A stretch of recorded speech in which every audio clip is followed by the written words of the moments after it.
Don't let the pigeon stay up late. Author Mo Williams. Retold by Bogdan. Mama wants Pigeon to go to bed, but he is not tired. But he wanted to watch a TV show about birds. Pigeon does not want to go to bed.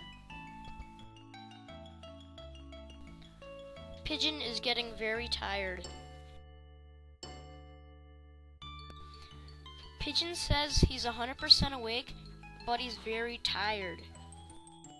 Pigeon does not want to go to sleep. Pigeon falls asleep. Mama is happy that the pigeon is sleeping.